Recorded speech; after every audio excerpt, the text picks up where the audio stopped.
Ladies and gentlemen, please take your seats. Wrong button. I'm off to a good start. Oh, well, what's up, everybody? Happy Labor Day. I'm looking for the show. Did you send it out? Yeah, I think so. Oh, it's on BigPlay now. My bad. Oh, okay. Might help if I told you that. Ah, there it is. Got it.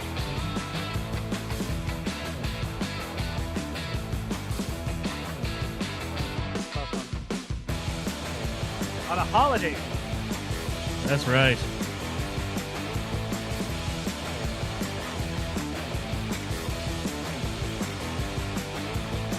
It's Maxim Magazine. What are they doing, Chris? I don't know. They're trending right now. Look it up. Right now I'm more focused on doing the show. That's probably a I good don't call. see it.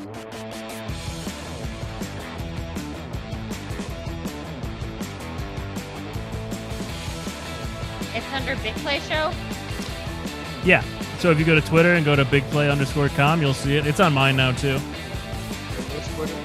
BIGPLAY.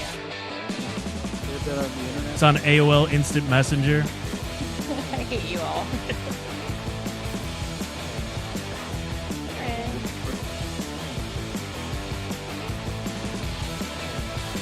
All right, it's out there.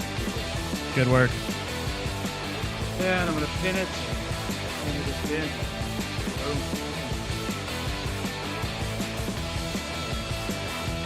Hey, the Indian did it. Heyo. Hey, I'm good. Good, I'm good. Perfect. Let's kick this show off. What's up, everybody? The Big Play Reflog Show is brought to you by Shacknews.com. Shacknews is your go-to for gaming news, covers all your gaming content needs. They have the latest game reviews, including a first hands-on preview of Marvel's Avengers, which looks incredible. You guys know I'm a nerd. Can't wait for that to come out. They got the new Call of Duty Modern Warfare. All you need to know about Nintendo Switch, their new game-sharing feature. Head on over to Shack News and get into the conversation. Click on that Shack News Twitter profile, because when it comes to gaming news, there's only one site to visit, shacknews.com. We got a great show, no guests. You guys are our guests. Let's get it going. It's a Big Play Cleveland Reflog Show.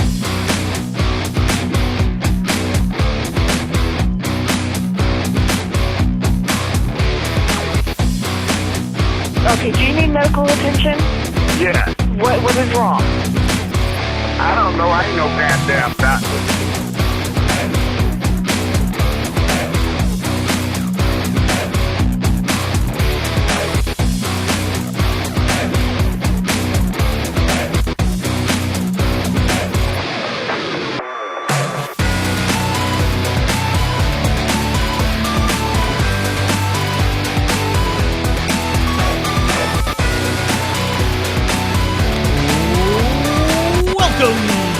To the Big Play Cleveland Reflog Show. Today is Labor Day, Monday, September 2nd, 2019. I'm your host, Big Play Dave, alongside Mr. Chris McNeil. Hello, sir. On a holiday, too, Dave, we've got Bri. No is days a special off. event. No days off for her, except for every other week. That's right. She's coming in for the time and a half. That's exactly right. Bri, what's going on? Hey, guys, missed you. We missed you, too. We got your buddy Mike in the Periscope comments here. He goes, y'all working on a holiday. Let's go. There you go. Hardcore. And John says, good to hear Bri's voice. John in Soggy Delray. Oh, man, yeah. Where exactly is Delray, John? I hope you're okay. I know you got a lot of action going on down there. So how you guys doing? Pretty darn good for a holiday. and Yeah? Day off, you know. Game it's week. Game week. We had some great Saturday games. The Buckeyes won. Good to see college football kicking off and looking forward to the Brownies now, right? That's right. Last show without a before Browns game. I know. They're all going to be Pretty post games after this. That's right. We're going to be recapping a lot of victories this year. That's what we're going to be doing. I hope so. I hope so. Fingers are crossed. Fingers are crossed. All right, so tonight on the show, we have Power Rank Monday, as always. The most annoying things people talk about online. That could be a whole lot of different things. Used to be parades, Dave. It used to be parades. Yes, it used to feature Chris McNeil.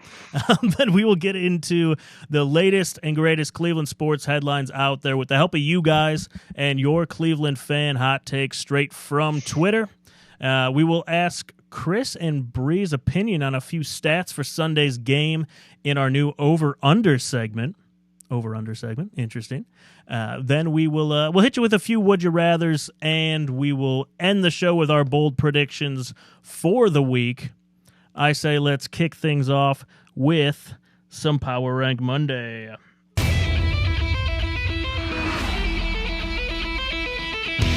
It's time for Power Rank Monday.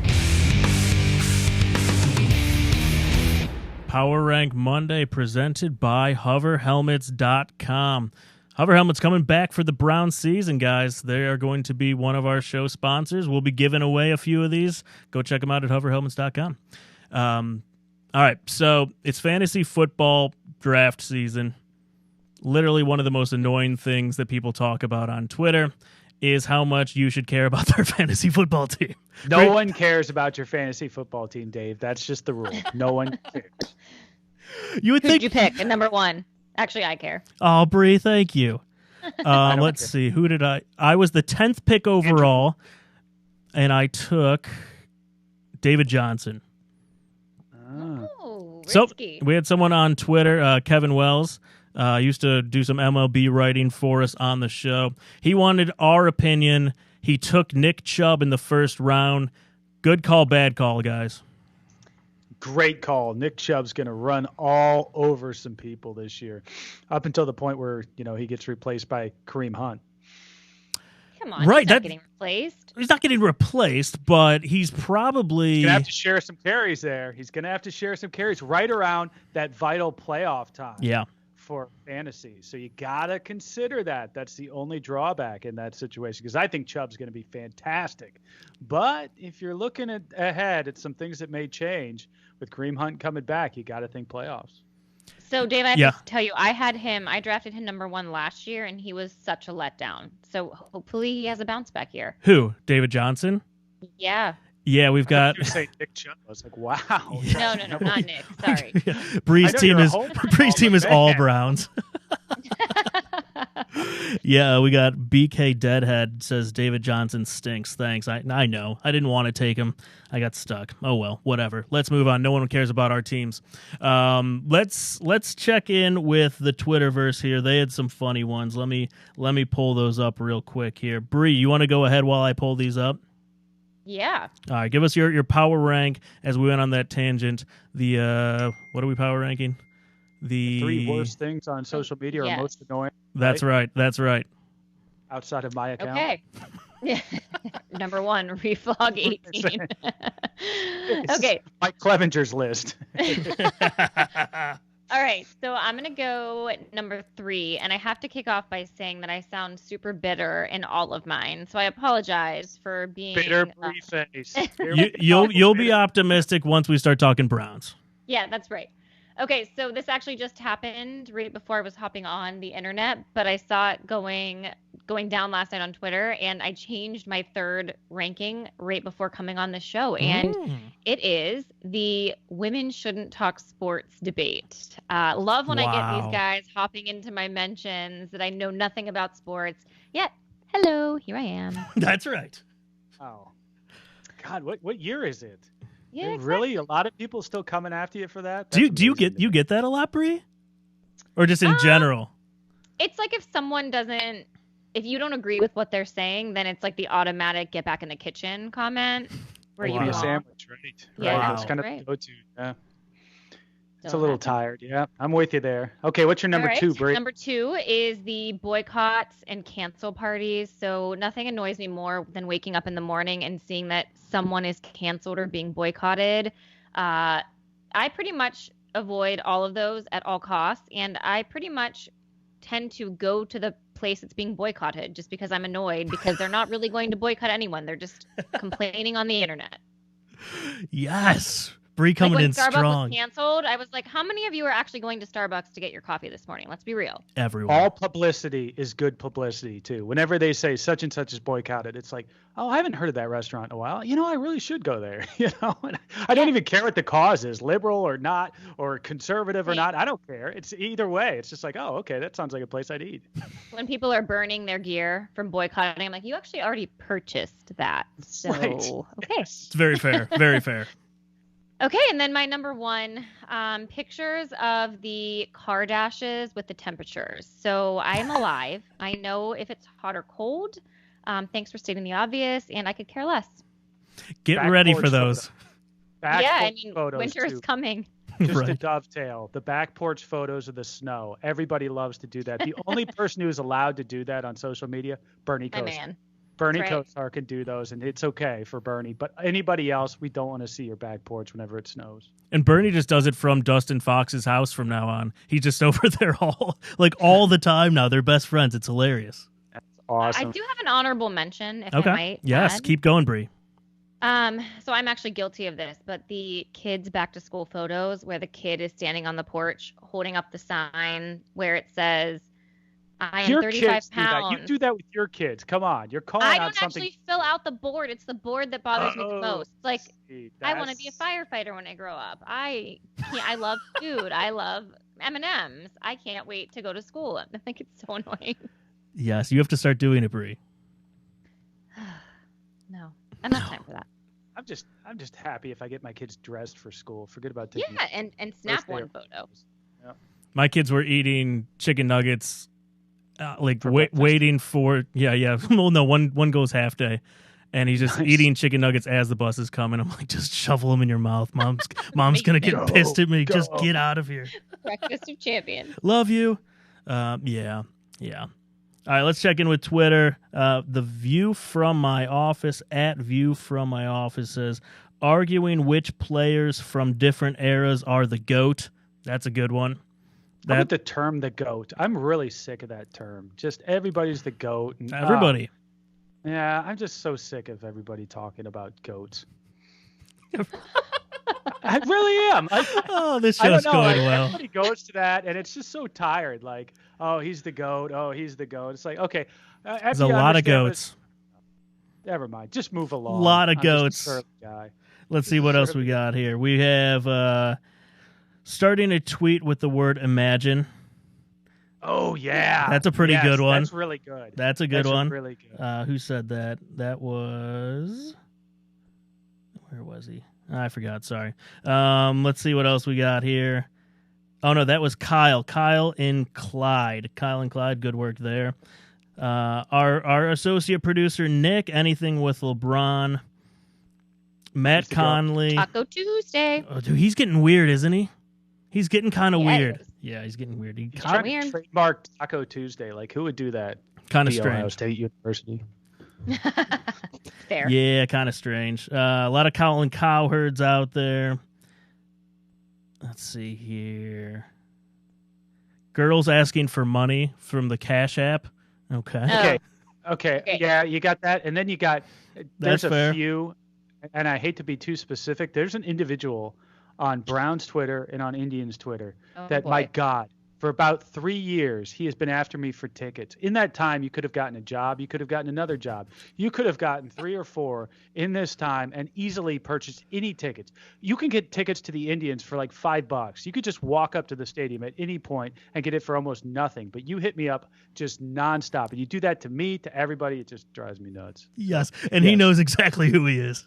Oh, yeah. And everybody knows who I'm talking about without me saying who it is. Fair enough. All right, I'm going to get into mine here.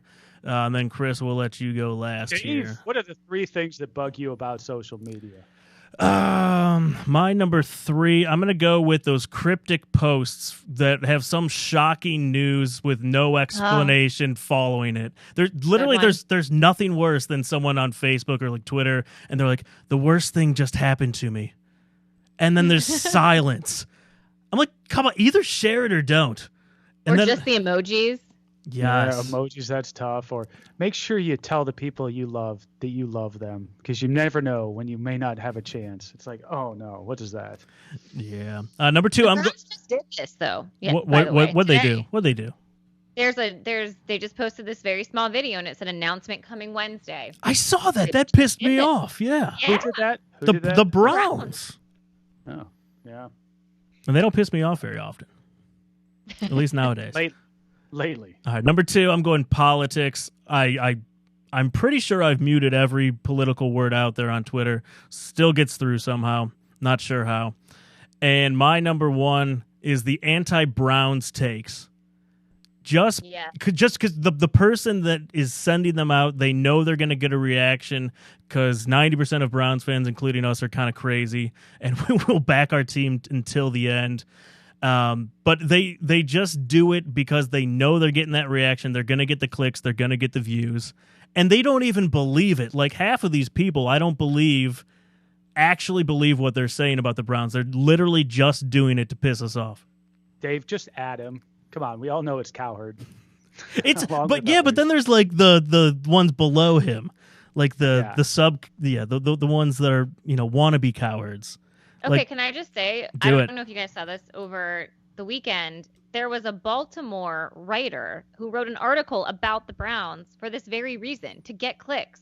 And you have now right, that's other what I'm teams saying. Yes, writing about the Browns. It's unreal. Stupid.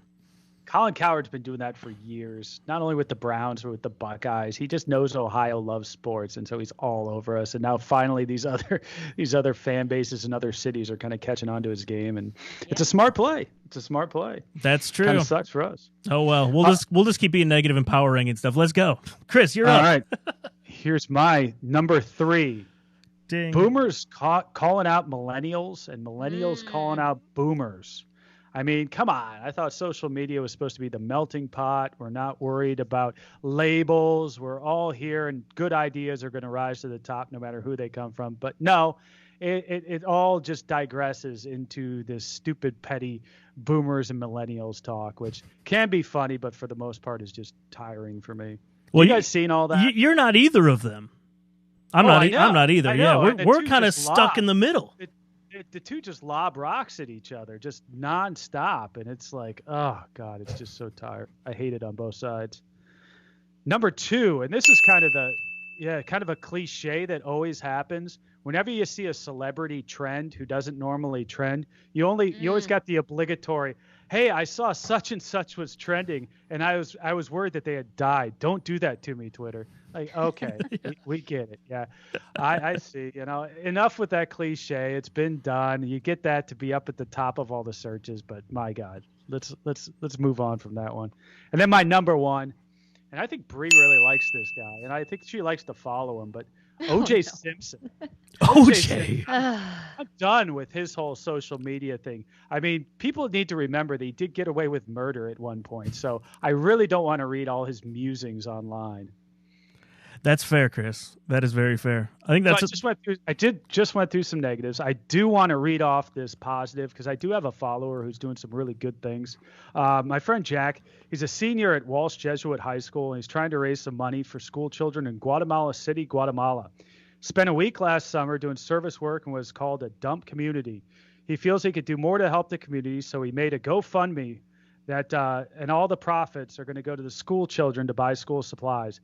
You'll not only be helping him, but the entire community of amazing people. He wants to help improve their lives, and anything will help. His GoFundMe is pinned on his Twitter. His Twitter handle is at Jack Lubinsky _3. So that's JACKLUBINSKI _3. Please consider donating, people.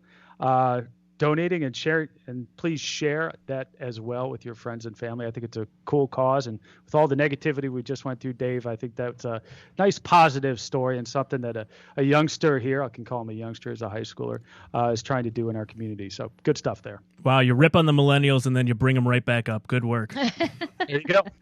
Good stuff. That's there. What boomers do. That is right. All right, let's actually talk some sports. What do you guys say? Yes. Let's do it. Sports.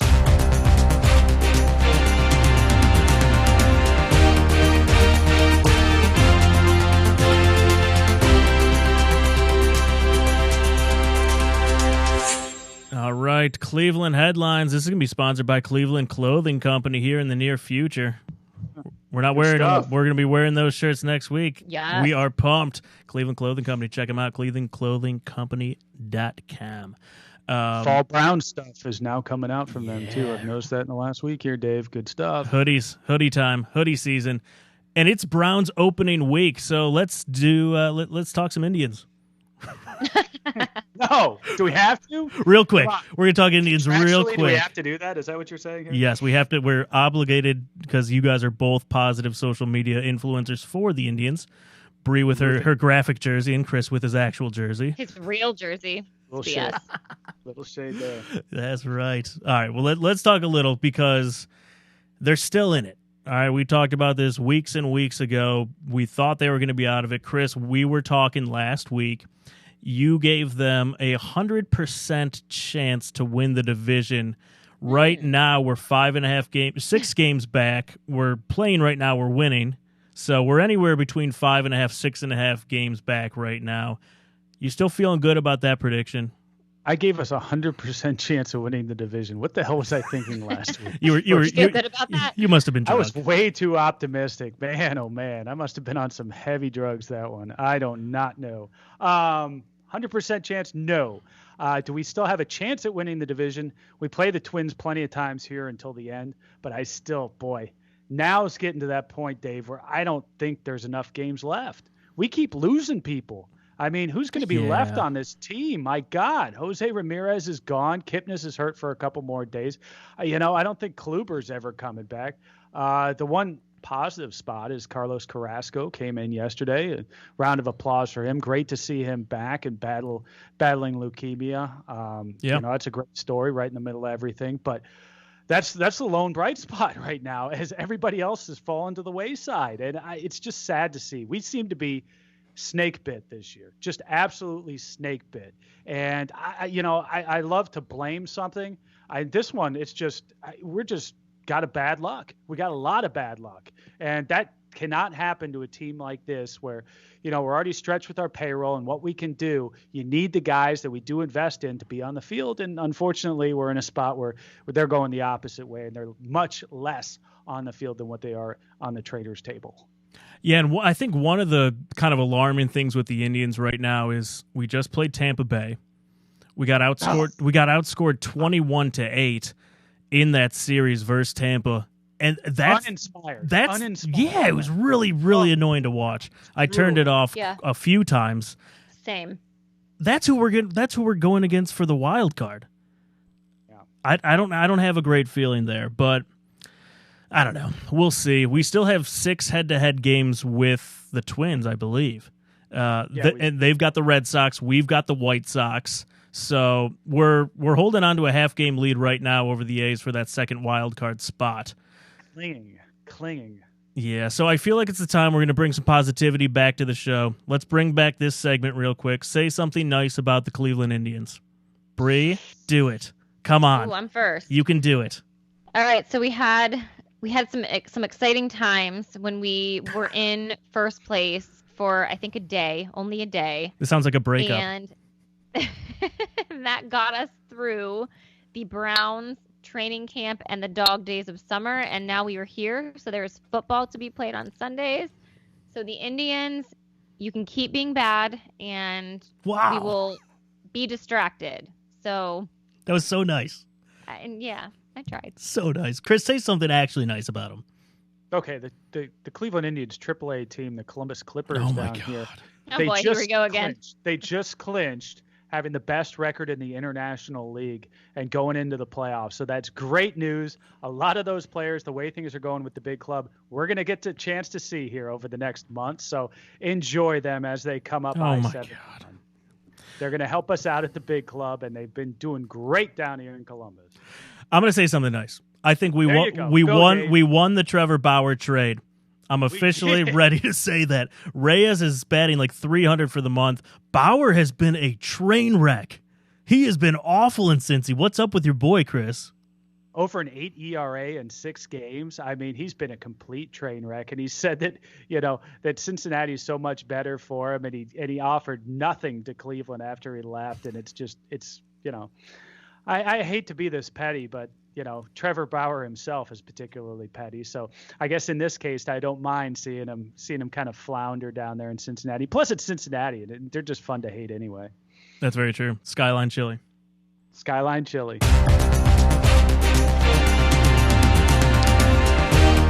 All right, let's finally talk some Cleveland Browns. It's Cleveland Browns opening week. Next time we go live, we'll be breaking down an actual Browns game. We finally made it. Let's start off with some of the roster moves here. A lot of debate on social media with some of John Dorsey's decision. Did you think that the moves he made, did any of those stand out to you guys? Were you second guessing any of those moves? Chris, we were talking about it last week, some of those position battles. The one that I was wondering whether he'd really pull the trigger on was a friend of show, Jamie Gillen, the Scottish Hammer, because I put a poll out on social media, on Twitter there, of, hey, would you rather see Jamie Gillen or Britton Colquitt? And I was surprised. It was running about 50-50. Even for all the love for the Scottish Hammer and the fun we've seen around him covering punts and tackling guys and really inspiring, there were a lot of people who say, hey, Britton has done fairly well for us here in Cleveland. He was a Pro Bowl alternate. Yeah, as a Pro Bowl alternate. He's done a good job. So he impressed enough people that it was about 50-50. So I was interested to see whether the Browns were actually going to pull the trigger on that. I'm happy that they did. I appreciate Britton and what he's done, but I just obviously I've fallen in love with the Scottish Hammer like a lot of other people have. So that was kind of a surprise in the good way. I wasn't surprised as much by Austin Seibert. I think that was a move and that was another one. I put that poll out there, and that one was running about 80-20, where people were saying Gregory Joseph is gone. So there's a big difference there, and I think everybody saw that. So, but now net, we're looking at two rookies in a special teams in our kicking game, and that's going to be interesting. That's going to be something you don't normally see on a playoff team. Let me put it to you that way. And let's not forget, I believe Jamie doesn't have a ton of experience holding. So he does not. Who does not have a ton of experience holding for a rookie kicker. Man, that is going to make me sweat. I'll tell you what.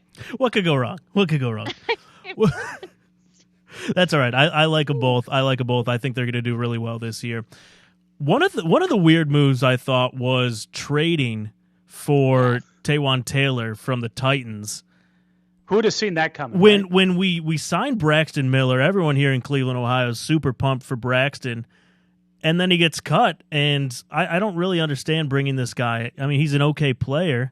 It almost felt like, hey, give us the information, and then we're just going to get rid of you for the Titans. We have to win this game. There's so much pressure on us. Yeah, very bizarre. We got an insider for this game one. That'd be interesting if he does that all season long. Signs 16 players or trades for 16 players. He just wants to pump them for information for the week. Why not? That would be next level. But I don't know. Everybody from Tennessee has said you guys can have him, essentially. And he's just never really played up to expectations down there. So I don't know if he fits on this team. It'll be interesting to see what Dorsey's long-term expectations are out of them. Yeah, we got... Didn't you break this news, Chris? Weren't you one of the first? Well, thank you, Steve, for bringing this up. I just wanted to, I brought it up just to see if he'd bring this up. A full day ahead of time, I was able to break this news thanks to a DM from someone I had no idea even followed me. But they said that they were friends with somebody who was actually friends with him himself, with Taywan Taylor himself. And that Taywan Taylor had told him he was traded to the Browns. And that was a full day before any of this broke. This is one of those where I get these DMs every once in a while, and I never know quite whether I should share them or not. There are things that I haven't shared that turned out to be true, things that I have not shared that turned out to be false, So I just went ahead and shared it and just kind of hedged on it, saying, hey, this is an insider in quotes, and it turned out to be true. I'm kind of 1 for 2 this season because if you remember the Browns schedule, I was not on. Oh, yeah. Way. Oh, yes. So I'm batting 500 right now, and we'll see what happens. And there's always, what's funny? I usually get these in season from people who are like out and about in Cleveland, and it's usually when players get into trouble. that's when I get the DMs. I'll be like, hey, I was at a bar and such was there. And a lot of those turn out to be true or something that I kind of turn over to some people who know the Browns and could kind of get it to them and kind of get out ahead of damage control. Yes. Damage control. So, because at the end of the day, I'm a fan, right? I'm not a reporter. I don't break news. I'll do that for fun whenever I've got it. But if I can do something to protect the team on the back end, I will do that as well. I think every time you have one of those, you just got to release it. We'll get you in like a suit and tie, breaking news, and then they'll definitely start crediting you. Adam Schefter's over there. That's right. He's sweating. He knows I'm coming for his job. But it is amazing. We've got beat reporters in this town, and nobody sniffed it. There was nobody on that story at all for a full 24 hours. I was like, I don't know if I need to redact this or what, or make a joke about it, because there's nothing going on. And then boom, it drops that it did happen. I was just kind of amazing. Yeah, that was interesting. Bri, Damon Sheehy Giuseppe. I know, my boy. I think I knew this was happening after he fumbled the punt return in the last preseason game. I think he was always hanging on by a thread, but happy to hear that he is on a practice squad with the 49ers. Yeah, good for him. So keep grinding, Sheehy. That's right. Seth the Valve's gone. That's kind of strange. Brought in a few new tight ends. Tight ends are interesting, to say the least. We had a lot of transactions happen over like the last 3 days. It's been usually you don't have all that going on with the Browns. Usually we know what our roster's kind of what it is. Hey, we got our Browns reporter Nick Padone calling in here. Let's get his thoughts real quick. Does he have some breaking news? I don't know. We'll ask him. Let's see. Nick, do you have any breaking news for us? Not at this moment. Do you like me just putting you on the spot like that? Nick, you really whiffed on that big breaking news on Taiwan Taylor this week. Sucks being scooped by somebody on your own show. You knocked it out of the park on that one. Whoever was friends with them, that was awesome to see. So Nick, whenever you have breaking news, make sure you run it by Chris and just check his Twitter a couple days beforehand. Yeah, I'll just read through all of his tweets and just make sure everything's good. Perfect. All right, Nick, we've had a ton of transactions, waiver pickups, cutting a bunch of people. Give the people a little background. What's going on if they haven't caught up in the last couple of days? I mean, like you guys were just talking about, it's been a lot to digest. Something that we're not really used to. We usually know how the roster is going to look. I think a lot of people were surprised initially, the 3 tight ends that stuck around, Njoku, Demetrius Harris, and Pharaoh Brown. And then we added Ricky Seals-Jones, who Pittsburgh also put a waiver claim on. So I think that actually surprised a lot of people that those 4 guys stuck around and Seth the Valve was out the door, like you said, Dave. He's headed into Jacksonville. They were awarded him off waivers. Ironically enough, he is the only Browns player of the 28 that I believe that was awarded to a team off waivers. The only player was Seth the Valve. Obviously, Britton Colquitt got picked up from Minnesota, but he didn't hit waivers because he's a veteran, so he just hit the unrestricted free agent market.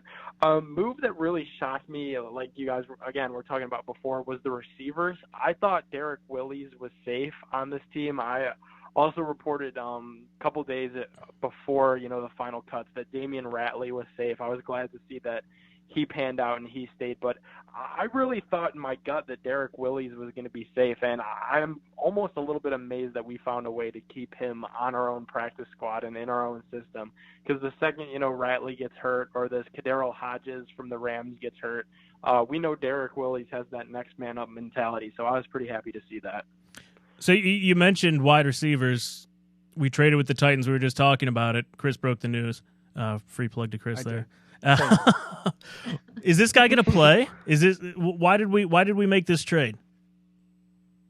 Yeah, I think he's going to play. I mean, they're definitely, not concerned with depth at wide receiver, but John Dorsey's thinking is always the same, and it never changes.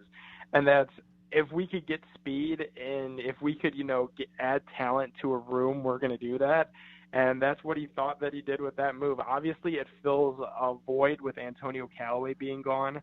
the first 4 games, I really do believe it'll be OBJ, Jarvis, Hollywood Higgins, and then this Taywan Taylor from Chris McNeil's breaking news that is going to be the 4th receiver on this roster. I think they're going to slot him that 4th role.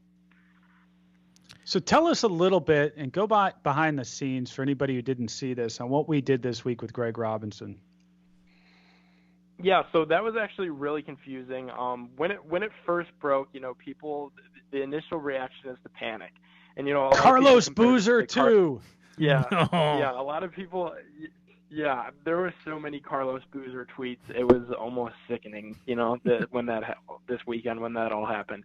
So pretty much what happens is Drew Forbes, as we, those of us who have watched the last 4 or the final preseason game saw, Drew Forbes goes down. Somebody falls on his knee. It's a knee injury. He's going to miss, an extended period of time. However, Drew Forbes is a valuable piece of this offensive line, Prospect X. The offensive line is already a little bit shoddy at best.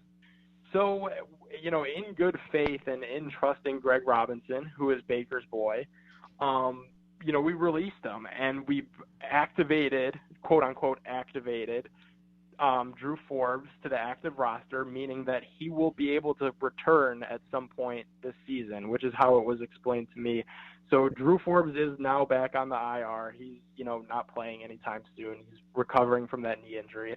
And lo and behold, just like it was initially reported, Greg Robinson was back in Berea today with the Browns, and he will be protecting Baker's, left side come Sunday against the Titans.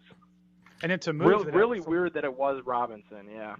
Yeah, and it's a move that I guess the Patriots have employed and a couple of other teams, but you don't see it very often, and it takes a level of trust to be able to pull that off. And, I credit to Dorsey.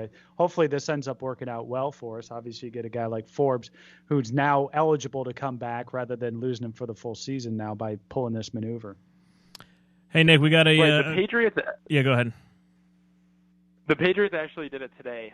They re-signed Demaryius Thomas, who was initially released because N'Keal Harry. So, yeah, it is a move that the Patriots have done before. And like you said, they had faith that Greg Robinson was coming back anyway. Well, I drafted N'Keal Harry in my fantasy league, so that worked out really well. Hey, Nick, we got a question from one of our live viewers here, Markadan1. Can the kickers perform in cold weather in big games in December? Got some 22, 23-year-old kids, 2 rookies. How do you think they're going to do come wintertime here in Cleveland? That's to be determined. Unfortunately for both of them, we have training camp here in Cleveland in the dog days of summer. It's hot. Has the Scottish Hammer even seen snow? I mean, we didn't really cover that when he was on with us. I don't know if he has or not. Maybe in the Highlands back home. I don't know. Maybe Arkansas. Do they ever get it? Pine Bluff, they'll get a little sprinkling every now and again. No, not sprinkling. Really. Shuts the whole city down. He's going to have to do a lot of practicing outside, I think, come that time of year. But just looking at him, I think he's going to be okay. He's kind of built for anything.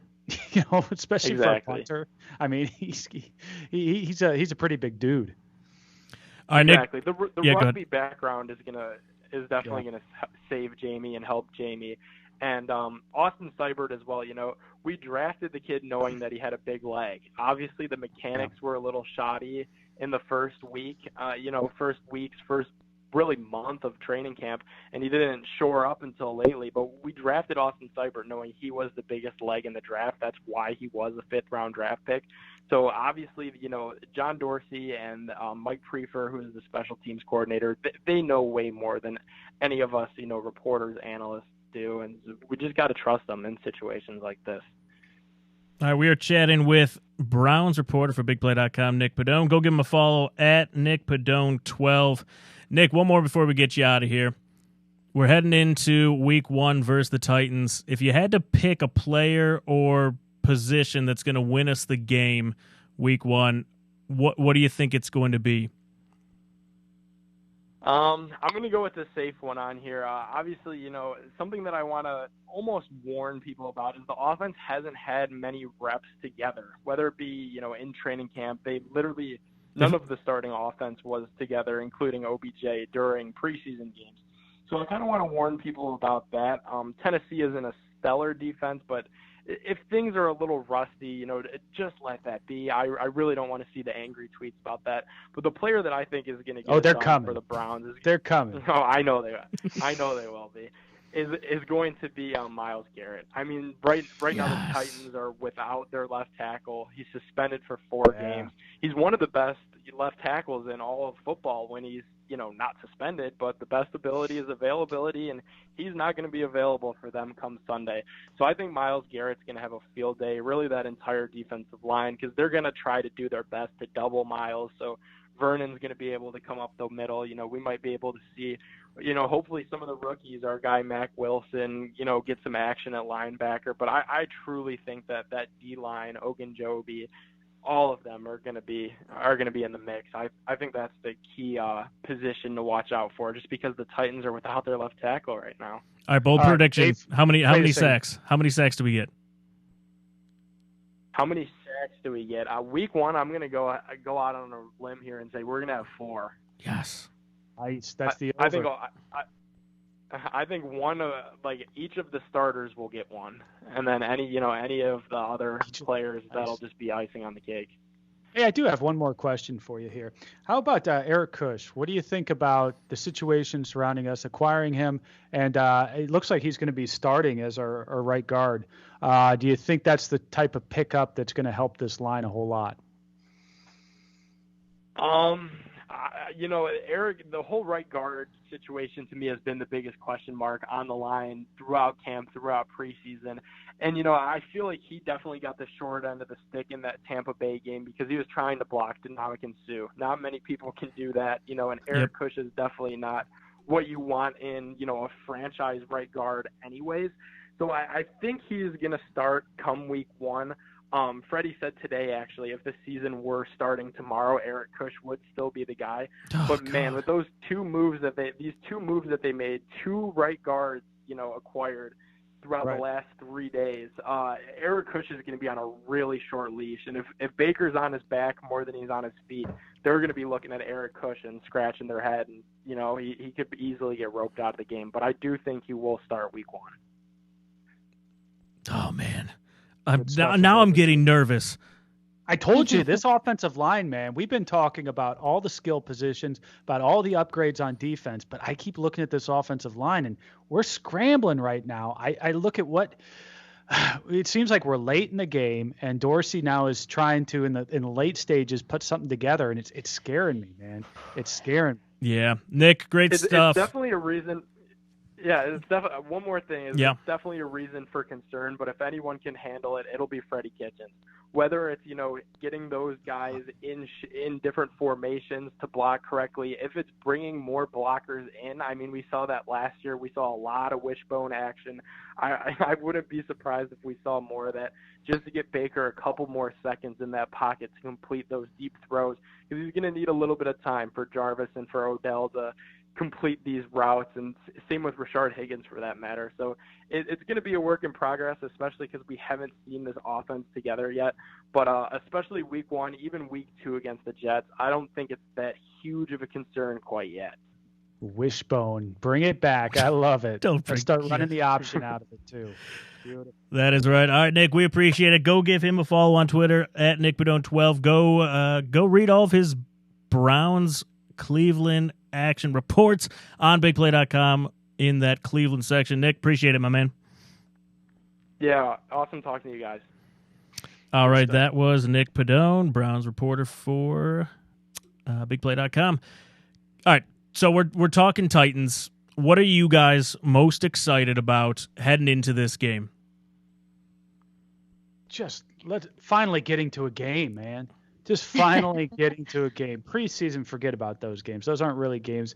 Our real stars, we're not playing, and we're not playing at 100%. We're talking about a real football game with real consequences.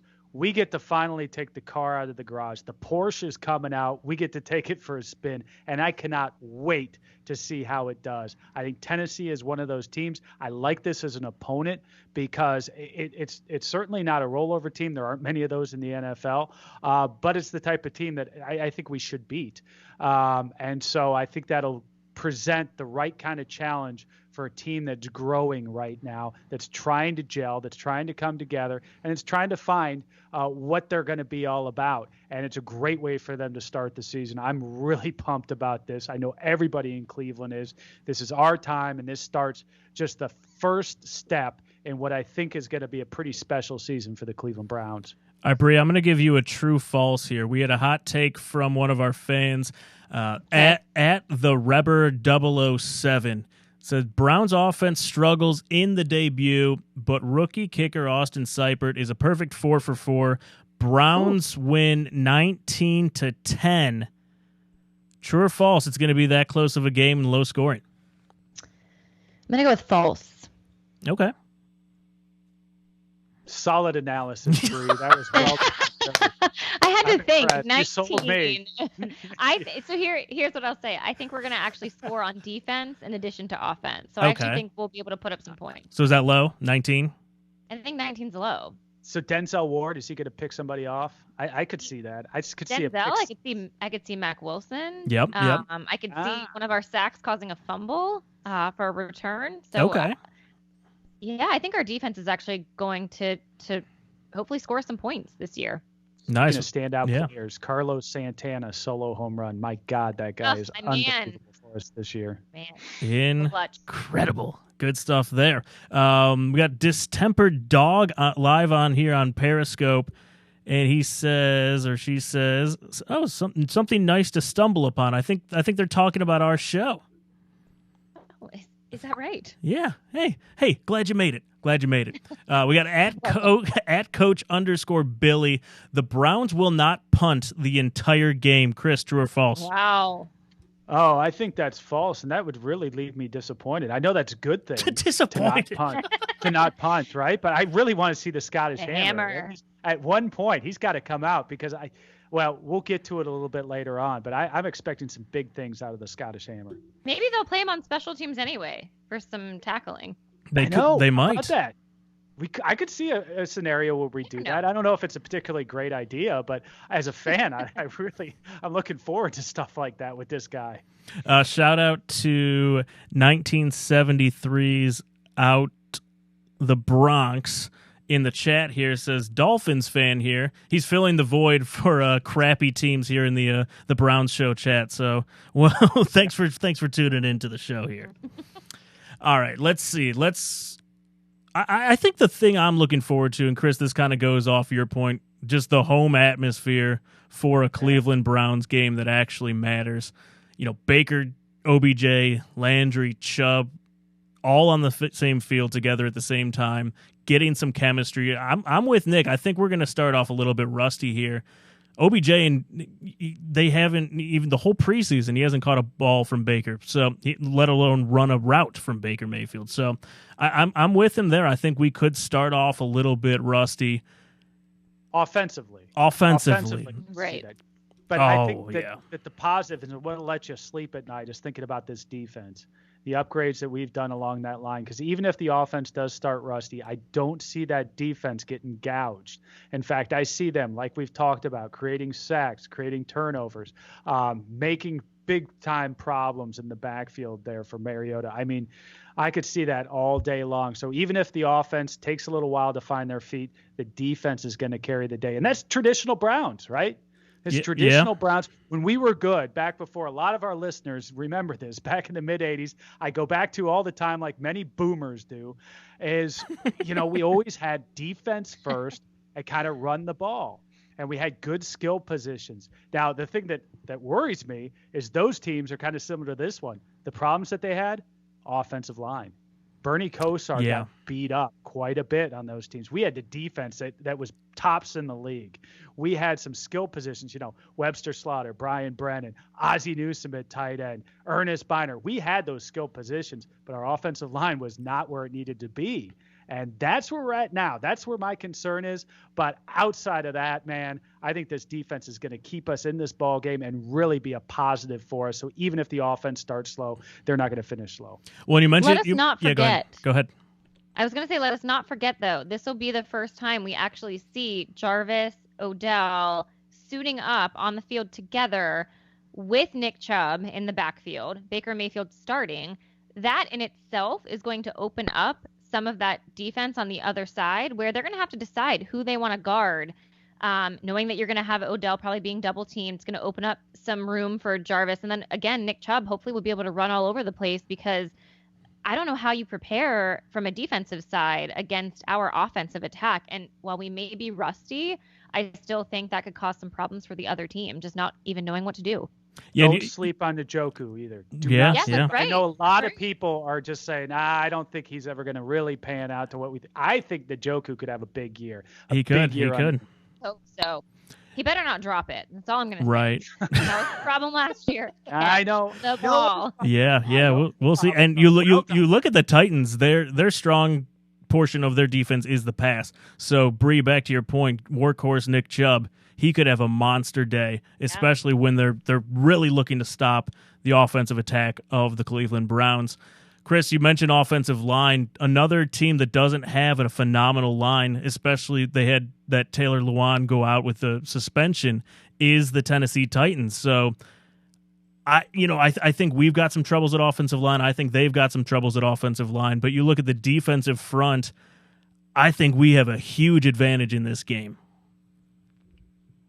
Yeah, absolutely. And we're going to see those upgrades that we made just immediately have payoffs. Sheldon Richardson inside, Olivier Vernon. I mean, it's just going to be – I think we're going to be getting after it all afternoon long. So I think Nick was too conservative with his sack number. I've got to be honest. I thought it'd be like 4.5 maybe. I think Myles Garrett could get 4 by himself. Who was it on the last preseason telecast?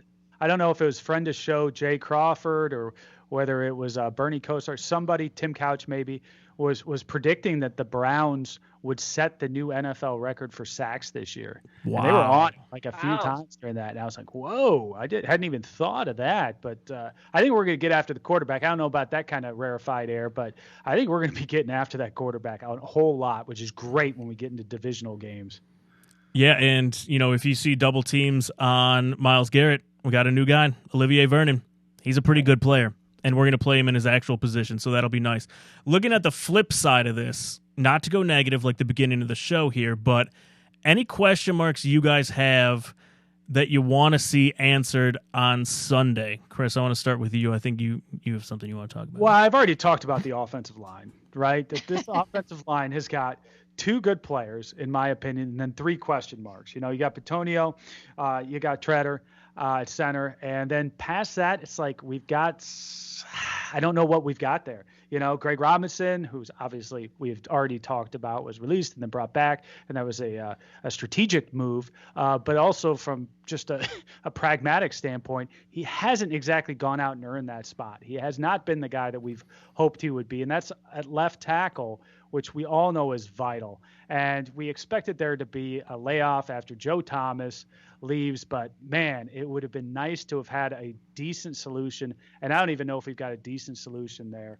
And then on the right side, Hubbard and now Cush, who we talked about earlier, both of those guys have had their issues. So if anything's going to sink this team, it's going to be that offensive line. And I just got to thinking about that today with all the moves that we're making, the flurry of moves. It's like, man, the team sees it too. And it's one thing for me as a fan to be sitting out here kind of crying about it. But then when you see the team make a flurry of moves and kind of knee jerk here in the last couple of weeks, it's like, they see it too. That means it's happening in practice. That means that there is an issue there. Where there's smoke, there's fire. And I'm just hoping that those guys can come together. Yeah, you look at the defensive side of the ball. December Dog on Twitter chiming in again here. They're concerned with that second safety spot. Bri, any concerns you have that you want to see shored up in Week 1, even though you think we're going to win 50-0? I think Freddie Kitchens, our head coach, he's going to be tested this week in his first NFL game, calling plays. time management, his use of timeouts. I think this is going to be, I mean, talk about pressure. The expectations are through the roof for this Browns team. We haven't won our first game in how many years? So I think, A million. with Freddie Kitchens, the pressure is on, and I think there's a lot of people that are going to have a watchful eye on how he performs. That's a good point. It's almost, and you hate to use the term unfair, but it's almost unfair to a new head coach in Freddie Kitchens. No one's going to be sobbing for him for getting OBJ and getting all the talent that John Dorsey has given him. But there's also a flip side to that. Now we've got expectations in Cleveland. Expectations for a team that hasn't had a winning season. Last year was not a winning season with 7.5 wins, right? So that's a tough spot for Freddie Kitchens to be in. Now, I think with his disposition, the way he's handled this team, I think he's going to take it in stride. But it could always go the opposite way. So I'll be interested to see what Freddie can do. Hoping the best there as a rookie head coach. This is going to be interesting, guys. I just went to BigPlay.com. The featured story is, does Freddie Kitchens have what it takes? A skeptic's point of view. Ooh. Gonna have to start editing this website. We can't have those. Come on. No negativity about the Browns. Yeah. Good article, Jack. Good article. All right, let's see. We got a few more comments here I want to get to. JWeez08 actually agrees with you, Chris, about Njoku. Wow. Njoku will lead the team in receiving touchdowns and second in yards. Are you willing to go that far? No, absolutely not. Maybe the touchdowns. I could see that where you get that wrinkle where he ends up getting a lot of the mop-ups there, but not in yardage. I think you see him as more of a possession type of guy, but he's a possession type of guy with a high upside. I mean, he can get it down the field as well. So, but I think just because of the personnel that's around him more than his talents, I think you're going to see him kind of be more of an underneath. All right, I asked Nick Padone what player position he thinks will win the game for us. We got @Browns_Irish says Myles Garrett and Nick Chubb are going to win this game for us. Bri, if you had to pick someone to be the X factor for this game versus the Titans, who would it be? Ooh, how can you go with anyone except Baker Mayfield? We need our QB to step up and win this game. That's fair. I like it. Chris, who is the X factor you would take headed into this game if you had to pick one person? Well, I would normally say Baker Mayfield. The offensive line. Right. Yeah, the whole offensive line, right? The four Dorsemen. How about OBJ? We haven't seen him yet, really, outside of some great one-handed grabs in practice. He's all over the media everywhere. It would really be great to see him set the tone, have some big plays on Sunday, get everybody riled up, and start realizing all of this potential on the field. So I'm going to look for a big day out of OBJ. He's a lot of talk. We know that. Now it's time to back it up. I think he will, but it's time to do it.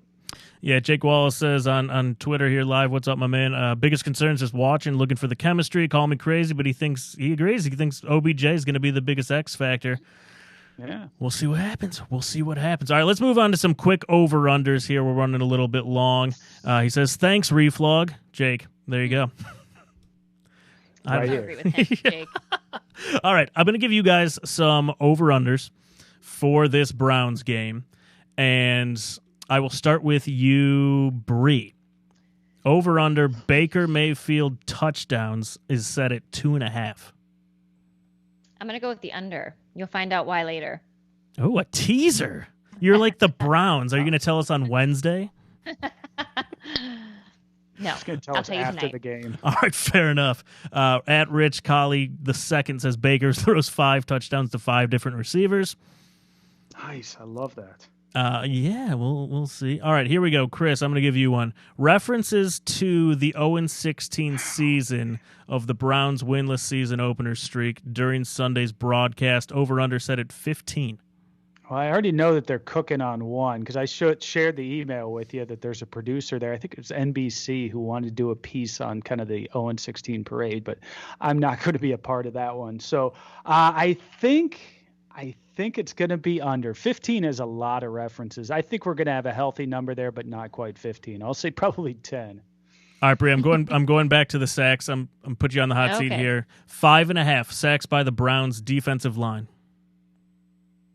5.5? Is that what you said? I just made it higher. It's actually 3.5, but I put it at 5.5. Over. Yeah. Going over on 5.5? Yes. Let's go, Dave, I'll have what Bri. she's having right there. I'll have what she's having. Love it.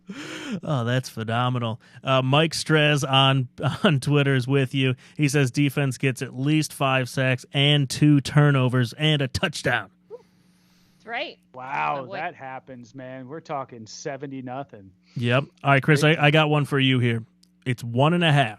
All right, over under tackles made by Jamie Gillen. I'm going to go over. How about that? Hopefully not, because I don't want to punt twice. Right? No, we don't want to punt. No, we'll punt once. Special teams. Put him out there on special teams. All right, I'm to get putting him to work. He's going to be like a relief pitcher. We're going to trot him out there on like 3rd down just to get him some work. That's right. Why not? All right, 0.5. I'm putting this up to both of you. Wins on Sundays for the Browns. Week 1. We win. Easy. Yes. Done. We win. Come on.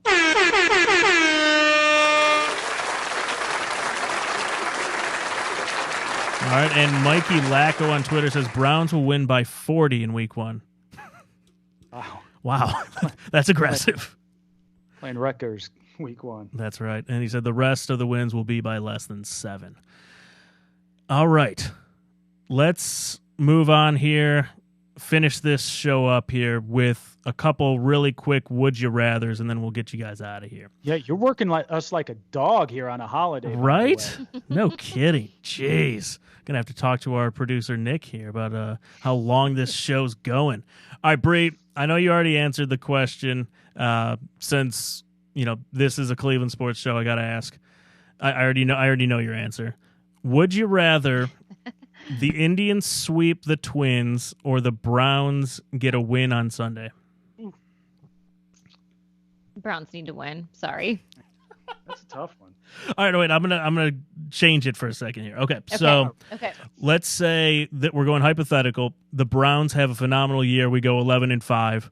We go to the playoffs. We get bounced. We know it's a really good team. Yeah. We fast forward to next year. Okay.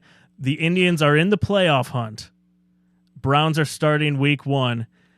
Would you rather see the Indians sweep the division rivals to go to the playoffs, or the Browns get the win in Week 1? You already know it's a good team. I'd be rooting for the Indians in that. Oh, you scenario. would? Oh, I definitely thought you'd I go would. Browns. How many hypotheticals are you going to stack on top of each other? Now, if we put Tim Couch on this roster, right, right, and assuming LeBron comes back to the Cavs in the offseason. Which O-line do we have? That's oh right. yeah. All right, this show's getting. Greg out of hand. Robinson still starting at left tackle. That's all I need. All right, Chris, would you rather the Browns win in a boring yet convincing fashion or with a last-minute cardiac kid-like ending? Oh, come on. Give me the cardiac kids. Give me the cardiac kids, Yes. baby. I love it. I love it. That's good for everybody. Get the heart rate going. I think everybody enjoys the team a little bit more when it's got a little bit more juice at the end of it. So let's go for the cardiac kids. John and Del Reyes has never put 2 Cleveland teams against each other. That's bad Thank you, work John. out of me. Bad work out of me, John. Never will happen again. All right, that's Next show. until the next show. Do it every single show. What are you talking about? All right, let's do some bold predictions. Get the heck out of here. Bri, give me a bold prediction. You weren't here last week. Give me a bold Browns prediction. Okay, so I teased it a little bit, but the reason I said under for Baker Mayfield's touchdowns is because I believe we will have a touchdown pass from our non-QB. So either OBJ or Jarvis throws for a touchdown pass in the game. Really? My money's on Jarvis. Jarvis to OBJ. You think we're going trick play Why not? Come yeah, on. why not? against the It's gonna be Titans? exciting. Don't you think we should save Against the that? Titans. Open I think Freddie's got a lot of things up his sleeve. Open up the playbook, baby. All right. Show these teams later on in the season. We want Bill Belichick. We play the Patriots later on. We want him thinking, what's that trick play that they pulled out in Week 1? He's got to practice that then later on in the season. Let's do it. All right, Chris, give us a bold prediction. So my prediction last week was magical. Did you notice what that was? Bree, you weren't on the show. I made the I made the inspired prediction that the Indians would be in first place in the division by Labor. Today is Labor Day. The Indians are not in first place. They're not even sniffing first place. So well done. A week ago, I was clearly on something. But here's my prediction for this week for Game 1 for the Cleveland Browns. Our man, Jamie Gillan, the Scottish Hammer, is going to force a fumble on special teams. A big fumble. That's going to change the game. How about that? Big play in his first ever NFL game. Our punter is going to make a game changer of a play. Now, is that going to be a tackle? Is that going to be his kick and we just get it? Or are you just leaving it open? Leaving it open, right? No, I'm not leaving it open. No, I'm going to be specific here. It's going to be a tackle, man. And it's going to be a form tackle that he takes. He takes out the ball carrier. The ball shoots out. We're going to recover it for a touchdown. The Browns win. You're really bad at this, Chris. That's specific enough? It's a bold prediction. I like it. All right, my bold prediction for the week. I'm with Bri. I think you mentioned it earlier. I think the Browns get a defensive touchdown against the Titans. Defense is going to win this game. Name the play. Name the play. It is going to be a fumble recovery ran in by a guy who hasn't gotten a whole lot of love. I'm going to go Christian Kirksey. Yes. Oh, yeah. Yeah. Yes. That is my bold prediction. I like it. All right, we ran long. Thanks for everybody hanging out here on Labor Day. We're going to get the heck out of here. And we will see you after the Browns' first game on Monday at 9 p.m. See you guys. Okay, do you need medical attention? Yeah. What is wrong? I don't know. I ain't no goddamn doctor.